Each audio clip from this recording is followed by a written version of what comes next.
ಕೊಲೆ ಕೇಸ್ನಲ್ಲಿ ಕಂಬಿ ಹಿಂದೆ ಹೋದ್ರೂ ಆರೋಪಿ ದರ್ಶನ್ ದರ್ಪ ಮಾತ್ರ ಇನ್ನೂ ಕರಗಿಲ್ಲ. ಬಳ್ಳಾರಿ ಜೈಲಲ್ಲಿ ಮಾಧ್ಯಮದವರ ಕಂಡು ಅಸಭ್ಯವಾಗಿ ವರ್ತಿಸಿದ್ರೆ ಪತಿ ಸಂಕಷ್ಟದಿಂದ ಹೊರಬರಲಿ ಅಂತ ಪತ್ನಿ ದೇವಿ ಪ್ರಸಾದ ಕೊಟ್ಟು ಬಂದಿದ್ದಾರೆ. ಅದೇನ್ ಗತ್ತು, ಅದೇನ್ ದೌಲತ್ತು. ರೇಣುಕಾಸ್ವಾಮಿ ಕೊಲೆ ಕೇಸ್ನಲ್ಲಿ ಜೈಲು ಸೇರಿದ್ರು ಆರೋಪಿ ದರ್ಶನ್ ಪೊಗರು ದುರಹಂಕಾರ ಮಾತ್ರ ಕಡಿಮೆನೇ ಆಗ್ತಿಲ್ಲ. ಕೆಟ್ರು ಬುದ್ಧಿ ಬರ್ತಿಲ್ಲ. ಕಂಬಿ ಹಿಂದೆ ಇದ್ರೂ ಕೊಬ್ಬು ಕರಗ್ತಿಲ್ಲ ಅನ್ನೋದಕ್ಕೆ ಈ ದೃಶ್ಯವೇ ಸಾಕ್ಷಿ.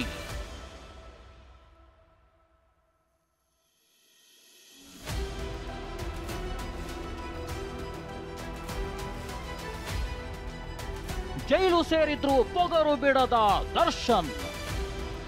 ಮಾಧ್ಯಮದವರಿಗೆ ಅಸಭ್ಯ ಸನ್ನೆ ಮಾಡಿದ ವರ್ಕಿ. ನೋಡಿ, 3 ತಿಂಗಳಿನಿಂದ ಜೈಲಿನಲ್ಲಿದ್ರು ದರ್ಶನ್ ಮಾಧ್ಯಮದವರ ಮುಂದೆ ತುಟಿಕ್ ಪಿಟಿಕ್ ಅಂದಿರಲಿಲ್ಲ. ಕ್ಯಾಮರಾಗಳತ್ತ ತಿರುಗಿಯೂ ನೋಡ್ತಿರ್ಲಿಲ್ಲ. ಆದ್ರೆ ಇವತ್ತು ದರ್ಶನ್ ದುರಹಂಕಾರ ಎಲ್ಲೆ ಮೀರಿತ್ತು. ವಕೀಲರ ಭೇಟಿಗೆ ಬಳ್ಳಾರಿ ಜೈಲಿನ ಸೆಕ್ಯೂರಿಟಿ ಸೆಲ್ನಿಂದ ಬಂದಿದ್ದ ದರ್ಶನ್ ಮಾಧ್ಯಮದವರನ್ನ ನೋಡ್ತಿದ್ದೇ ತಡ ಮಧ್ಯದ ಬೆರಳು ತೋರಿಸಿ ಅಸಭ್ಯವಾಗಿ ಸನ್ನೆ ಮಾಡ್ತಾ ನಡೆದು ಬಂದಿದ್ದಾನೆ. ದರ್ಶನ್ ದರ್ಪಕ್ಕೆ ಜಾಲತಾಣದಲ್ಲಿ ಆಕ್ರೋಶ ವ್ಯಕ್ತವಾಗ್ತಿದೆ.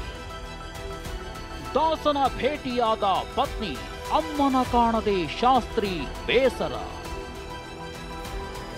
ದರ್ಶನನ ನೋಡಲು ಪತ್ನಿ ವಿಜಯಲಕ್ಷ್ಮಿ ಮತ್ತು ಸಹೋದರ ದಿನಕರ್ ತೂಗುದಿ ಬಳ್ಳಾರಿ ಸೆಂಟ್ರಲ್ ಜೈಲ್ಗೆ ಬಂದಿದ್ರು. ಬಟ್ಟೆ ಬ್ಯಾಗ್, ಡ್ರೈ ಫ್ರೂಟ್ಸ್, ಬಿಸ್ಕತ್ ನೀಡಿದ್ದಾರೆ. ಇನ್ನು ಪತಿ ಒಳಿತಿಗಾಗಿ ಕಾಮಾಖ್ಯ ದೇಗುಲದ ಪ್ರಸಾದವನ್ನ ಪತ್ನಿ ಕೊಟ್ಟಿದ್ದಾರೆ. ಇನ್ನು ಅಮ್ಮ ಮೀನಬಾರದಕ್ಕೆ ದರ್ಶನ್ ಬೇಸರಗೊಂಡಂತೆ.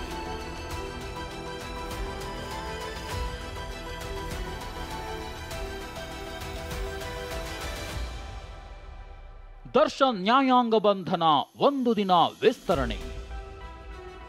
ಇನ್ನು ದರ್ಶನ್ ಅಂಡ್ ಗ್ಯಾಂಗ್ನ ನ್ಯಾಯಾಂಗ ಬಂಧನ ಅವಧಿ 1 ದಿನ ವಿಸ್ತರಣೆಯಾಗಿದೆ. ಬಳ್ಳಾರಿ ಸೆಂಟ್ರಲ್ ಜೈಲಿಂದ ದರ್ಶನ್, ಪರಪ್ಪನ ಅಗ್ರಹಾರ ಜೈಲಿಂದ ಉಳಿದ ಆರೋಪಿಗಳು ವಿಡಿಯೋ ಕಾನ್ಫರೆನ್ಸ್ ಮೂಲಕ ಕೋರ್ಟ್ಗೆ ಹಾಜರಾಗಿದ್ರು. ಇನ್ನು ದರ್ಶನ್ ಭೇಟಿಯಾದ ವಕೀಲರು ಚಾರ್ಜ್ ಶೀಟ್ ಪ್ರತಿ ಕೊಟ್ಟಿದ್ದು ಜಾಮೀನು ಅರ್ಜಿ ಬಗ್ಗೆಯೂ ಚರ್ಚಿಸಿದ್ದಾರೆ. ಚಾರ್ಜ್ ಶೀಟ್ ಅಲ್ಲಿ ಏನಿದೆಯೋ ಆ ವಿಚಾರಗಳು ಮಾತ್ರ ಚರ್ಚೆ ಮಾಡಿದ್ದೇವೆ ಅಷ್ಟೇ. ನಮ್ಮ ಸ್ವಲ್ಪ ಏನೋ ಡೌಟ್ಸ್ ಇತ್ತು, ಕ್ಲಾರಿಫಿಕೇಶನ್ ತಗೊಂಡಿದ್ದೀನಿ ಅಷ್ಟೇ. ಅದೆಲ್ಲ ಹೇಳ್ತೀವಿ ಸರ್, ಮುಂದೆ ತಿಳಿಸ್ತೀವಿ. ಅವ್ರ ಹತ್ರ ಏನು ಮಾತಾಡಿದ್ರೆ ಇಲ್ಲ ಸರ್, ಅವೆಲ್ಲ ಏನು ಮಾತುಕತೆ ಇಲ್ಲ. ಕೇಸ್ ವಿಚಾರ ಅಷ್ಟೇ ಮಾತಾಡಿರೋ ಸರ್, ಬೇರೆ ಏನಿಲ್ಲ, ಯಾವುದಿಲ್ಲ ಸರ್, ಆ ಥರ ಎಲ್ಲ ಏನೂ ಇಲ್ಲ. ಇಷ್ಟು ದಿನ ಟಿವಿ ಮೂಲಕ ದರ್ಶನ್ ಎಲ್ಲಾ ಮಾಹಿತಿ ಪಡೆಯುತ್ತಿದ್ದ. ಆದರೆ 2 ದಿನದಿಂದ ಟಿವಿಯ ಆಡಿಯೋ ವಿಡಿಯೋ ಕೈ ಕೊಟ್ಟಿದ್ಯಂತೆ. ಹೀಗಾಗಿ ಜೈಲಲ್ಲಿ ದರ್ಶನ್ ಬೆಳಗ್ಗಿನಿಂದ ಚಡಪಡಿಸುತ್ತಿದ್ದಂತೆ.